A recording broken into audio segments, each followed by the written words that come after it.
Onassis Foundation.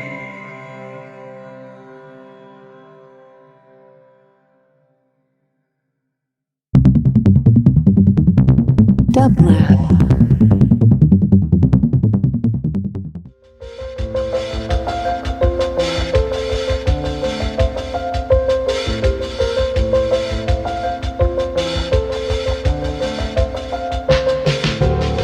Welcome to the Quarantine Tapes, a daily podcast from Onassis, LA and Dublab.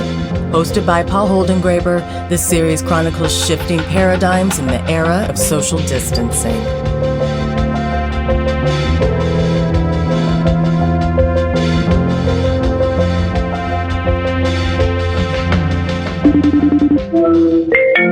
Hello. Hello, could I please speak with Susan Orlean? You are speaking to her. Susan, what a pleasure to have you on the line. This is Paul Holdengräber calling you from the Quarantine Tapes. I'm so very delighted that you are able to take this call and that you're part of this endeavor. Where do I find you at the present time, or differently put, what have you been up to as of recently? Well, right now I am actually in the Hudson Valley, about 2 hours north of New York City. I escaped here. I shouldn't say an escape. I came here around the 4th of July. I left Los Angeles and drove across country, which was Really? Normally a very unexceptional undertaking, but this year felt like an epic journey. And I'll be here till the middle of August. Tell me about that epic journey and why was it different? I mean, I can understand many reasons for which it was different, but I'd like to know what the reasons were for you. You know, usually I spend every summer in New York, so I'm very used to making this trip and doing it at the beginning of every summer, either flying or driving, just depending on what my mood is. And it's really something that you do without even giving it a second thought. You get on a plane in Los Angeles and you land in New York, and it's as if you caught a bus to the corner. It's just not an eventful experience.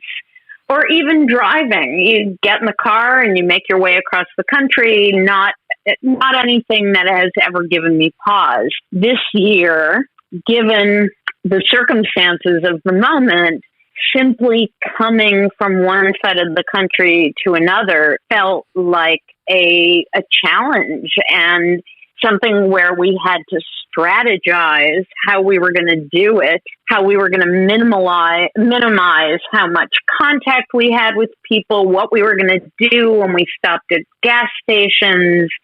It really felt, it was dramatic in how much thought and planning it required, something that had never given me a moment of real distraction before. We had to weigh the differences between driving and flying.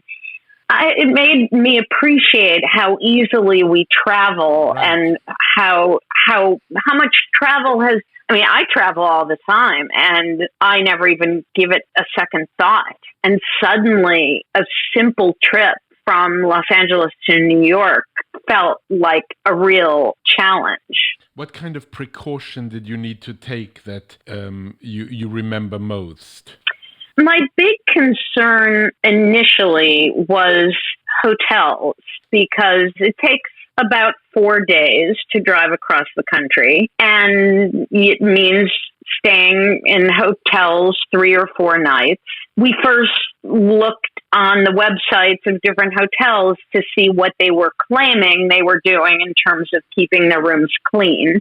Claiming, because it's easy to say we've deep cleaned our hotel rooms, but it's not really it's not easy to tell if that's real or simply what they call security theater.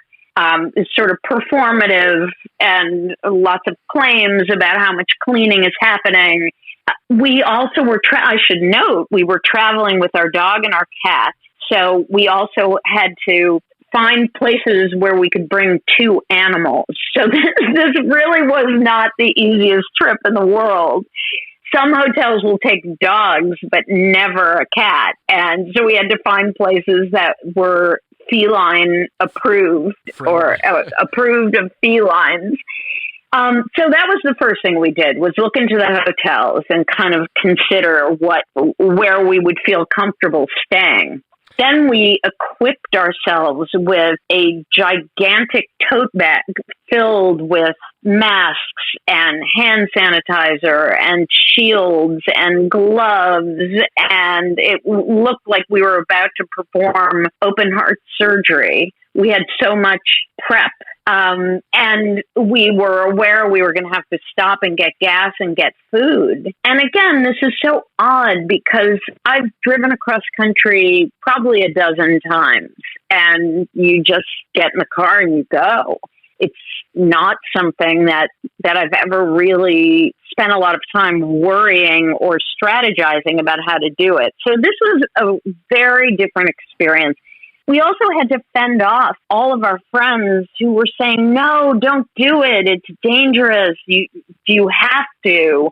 Some of which was reasonable to sort of consider, and some that felt alarmist and overly worried. Because we were committed to coming. We were definitely coming.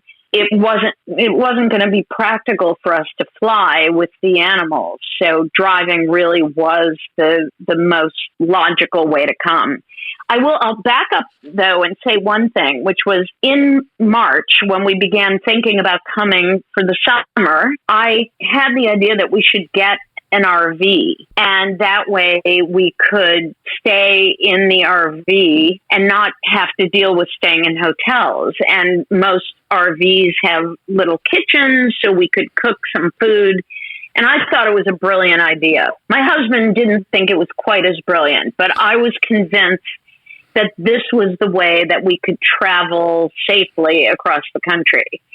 I began calling, and the one business that has been thriving during the pandemic, apparently, is RV rentals. And they had very few available, and the prices were astronomical. I mean, it was absurd at how expensive it was. So that, coupled with my husband's reluctance, meant that my brilliant idea was shelved at least for this time around. What a trip. Well, I'm glad you're safe. It's good to listen to friends, but not always. And so I find you in New York, and you recently published a story in the New Yorker, The Rabbit Outbreak, just about a month ago or less.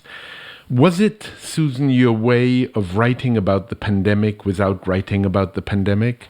It was. I had first heard quite accidentally about this disease that is extremely contagious to rabbits. I heard about it through my stepson, who has a pet rabbit. And he mentioned in passing one day that his vet clinic where he takes his rabbit had been closed down because of this outbreak of rabbit hemorrhagic fever. My first thought was, what a funny coincidence that there's a rabbit pandemic unfolding at the same time that there's the human pandemic. The more I looked into it, the more uncanny some of the parallels were. I mean, in a terrible way, this is a disease that is actually more destructive than COVID. It kills almost 100% of all the rabbits that get it, and it spreads very, very easily, and it's traveling around the world. But it was eerie how many parallels there were. It was first discovered in China. It went like wildfire through China, and China raises more rabbits than anywhere else in the world for fur, for meat, and, certain number of them are pets, but it's a huge industry in China. And once this virus took off, it killed 14 million rabbits in China, and then it spread into Europe and Australia, and amazing. the U.S. Department of Agriculture had maintained that there was no evidence of it in the United States. What I discovered was there was plenty of evidence of it in the United States, and the USDA kept resisting acknowledging that it was here. So the parallels with COVID were almost eerie. It's interesting. Your son-in-law should have been careful because, you say something to Susan Orlean and look what happens. I know. Well, it was very funny because I began feeling like I owed him a finder's fee putting me onto the story. I think so. And it brings me to this question. You've said your work is often driven, and I love these two words, Susan, together, that my work is often driven by a melancholy curiosity. What do you mean by that? I can explain the curiosity part slightly more easily than the melancholic part. I write about things I want to learn about. I find that almost anything, if you look at it hard enough, becomes fascinating. In the course of my kind of daily life, I hear something mentioned, like the case with this rabbit fever, and I stop and think, oh, I wonder what that's about. And it kind of develops into this fascination with what's the story behind this tiny tidbit of a story that I've uncovered. I think the melancholy part of it is that many of the stories I write about end up having some kind of loss in them. And maybe that's just the nature of human existence, that many stories have some element of loss. But I feel that I'm often drawn more fiercely to those stories because I'm responding to just some sense of something disappearing or something vanishing, and I want to capture it. You want to save it. You want to save it in a way.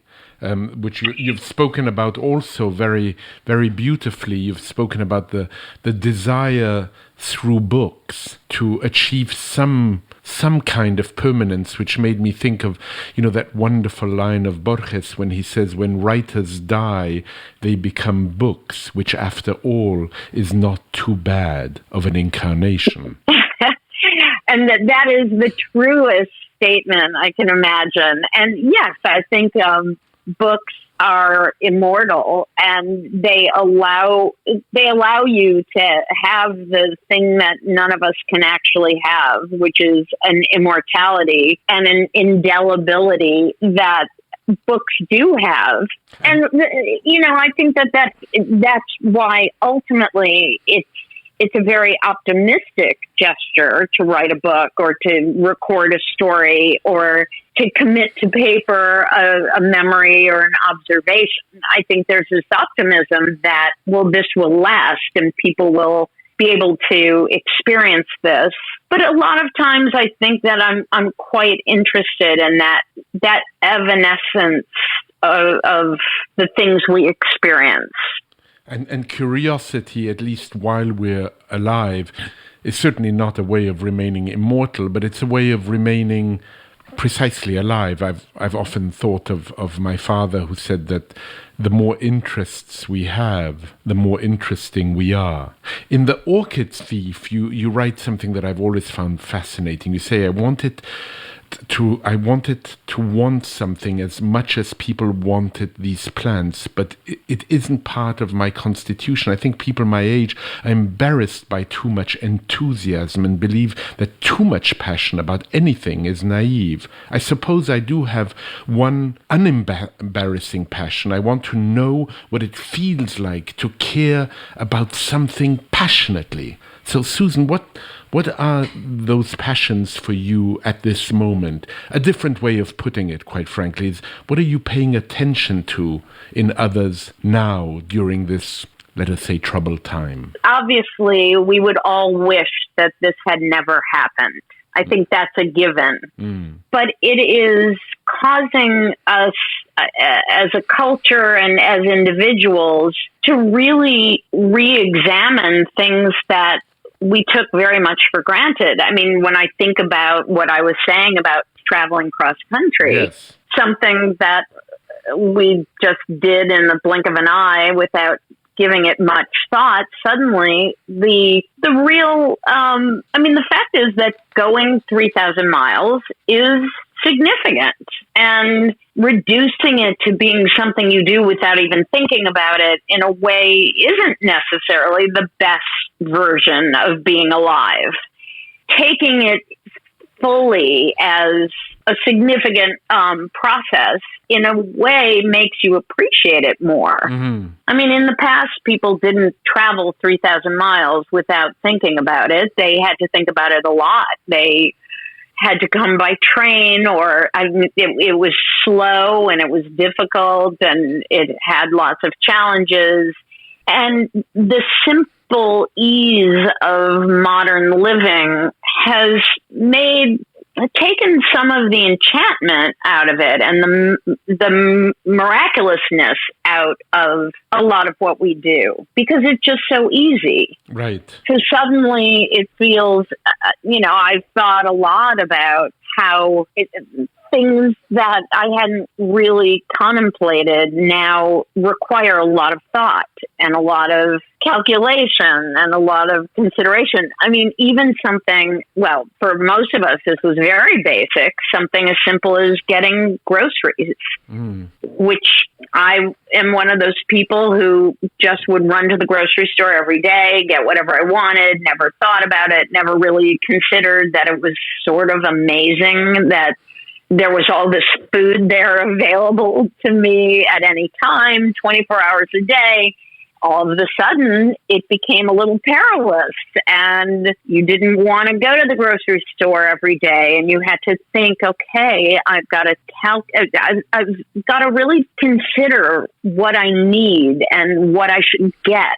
It was like an extended snow day. Right. I mean, that's the only thing I can compare it to. When you would get these storm warnings and you would think, oh my God, I have to stop and think for a minute. What do I need to keep body and soul together? I have to take this seriously. And that quality of paying attention is a good quality. The circumstances are terrible, but the quality of paying attention and doing things mindfully ultimately is a good experience, and one that I hope we continue once this is behind us, that having gone through this and realizing what daily life entails may make us all more appreciative and mindful of what it actually means.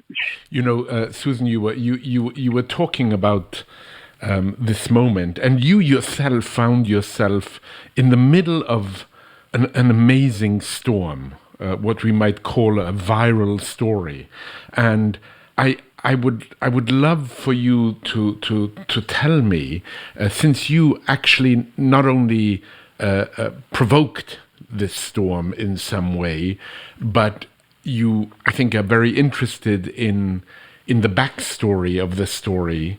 Did you find the reaction to your drunken tweets strange? Did you find did you find the response, what one might nearly call the over-the-top response, major newspapers and blogs and all kinds of places starting to write about it? I loved the fact that you said people in the morning told you were trending, and you said, well, I didn't know I was trending. I knew that I was drunk. So I'm just wondering if you were surprised by the intensity of it, and how you might interpret, since curiosity is at the core of your being, how you might interpret that intensity at this moment and the need perhaps for that intensity. Honestly, Paul, it's a bit of a mystery to me. I reread those tweets, and they are pretty funny. They are funny. I was in bed in the semi-darkness, typing very sloppily, and a lot of the typos and errors are pretty funny. But there's a lot of funny material on Twitter, and why this broke through in such a potent way is fascinating to me. I mean, it really is fascinating. Yes, to me too. To me too, and I'd like to spend a moment with you trying to understand beyond the fascination. Mais pourquoi? Why? Yeah. Well, certainly being at the end of our ropes is something that a lot of people could relate to. I mean, this came about, actually, I wouldn't say I'm at the end of my rope. I would say that I, like many people I know, have been drinking more than normal during the pandemic. And actually, that afternoon, my husband had gone to the liquor store in town, and the owner of the store told him very happily that his sales have gone up 100% since the pandemic. So he's very happy. And I think that it suggests that everybody's drinking a little too much. I did rant a bit about just being fed up, and I think people could really respond to that. This was done so unselfconsciously. I was kind of writing to myself almost, and sort of amusing myself with my ranting. I mean, I was amusing myself at cursing at my family and my cat, and at not having candy and what? Yeah.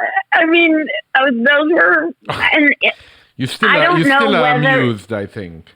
It is amusing to me. I mean, because it was so completely goofy, and how it just ignited some reaction of people relating to it, although I hope they aren't all as drunk as I was that night. And it was also a very funny experience because we had gone and had this kind of wonderful visit to my neighbors whose horse had just given birth, and we saw this beautiful foal who she had just delivered, and then had drinks to sort of celebrate the new horse, and I just had too many. So it was a little bit of an unusual evening. It wasn't like I was at the office party. It was sort of an innocent setting. But honestly, I mean, this is the thing about viral phenomena. I think that you can't reverse engineer it. Right. I don't think you can look at it and... Yeah, you certainly can't plan it. And I'm not even sure you can take an event that becomes viral and truly understand it. And in a way, there's something kind of wonderful that it's a mystery. Why something lights up 100,000 people. Yeah, I know. It's amazing. You know, a statement that's, you know, fairly simple. But in a way, I would say it points to the fact that we're desperate at this moment for a certain kind of frivolity. I agree. And I think it happened to have been a really bad week with just terrible political news. John Lewis died. Ruth Bader Ginsburg announced that her cancer had returned. It was, you know, COVID deaths keep increasing. It certainly was a lousy week. In the midst of many lousy weeks, it was a particularly lousy week. And Twitter, among other things, is full of a lot of anger and griping and sniping. Right. This must have felt different. Like a torrent of bubbly water. Right. Right. And I think I've heard you say that you're not going to make a habit of this, and you're certainly not going to. To quote the line of Hemingway, which isn't Hemingway's, you know, write drunk, edit sober. He never really said that, but it's hardly what you're telling people to do. I think what will be interesting is if another Susan Orlean comes along and writes about this moment in Susan Orlean's career. It will be interesting to analyze it, when this storm too passes. Now, in closing, very sadly, Susan, might I add, I could speak with you for hours, and maybe Same here. maybe the last thing you really want to think about is adding another chapter to your library, your magnificent library book. But if you were to add another chapter to the library book, which I understand now has come out in paperback, what would you want to add to that story in light of these recent events? It's really interesting that libraries are closed because they have always been our haven in most extreme circumstances. Libraries have always been the place you could go when everything else was closed. And even during the wars, even during snowstorms and heat waves, libraries always were there as the refuge. So it's a very strange thing. It's a very disorienting thing that they are suffering the way we all are, that even libraries can't overcome this virus. And that's a strange event. And in fact, several libraries have noted that it's the first time in their history that they've been closed. So, that would be a kind of tragic addendum to the book. And a very interesting one, because it would speak about libraries as a place that create a public square, a community. Oh, exactly. And that's the one thing we can't have right now. People really feel it. And the one thing I will say is I don't think anybody will come out of this saying, we didn't have libraries for those 4 months or 5 months, and maybe we don't need them. I actually do not believe that this will convince people that libraries aren't essential. I think people feel the loss very deeply, and libraries can't wait to reopen. And, I think the same is true about movie houses, cinemas. People will want to go. They will want to experience something together. We can't tickle ourselves. We need other people. We need to be. And I think in a way, and this brings us back to the storm you created unknowingly. People needed to laugh together. Even if they were laughing in front of their screen, it somehow felt like some kind of communal hilarity that was happening there. Right.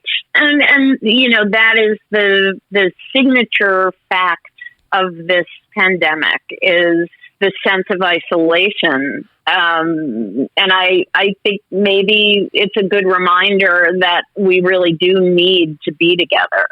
Susan, what a pleasure it's been speaking with you. Really, really a pleasure. And I hope your trip back home, I imagine also with the eight-legged creatures, twice times 2 times 4 goes smoothly. And I wish you all the best for the rest of the summer. And thank you so much for being part of this. Take very good care, stay safe, and all the very best. And see you back in Los Angeles. Thanks, Paul. Take care. Bye-bye.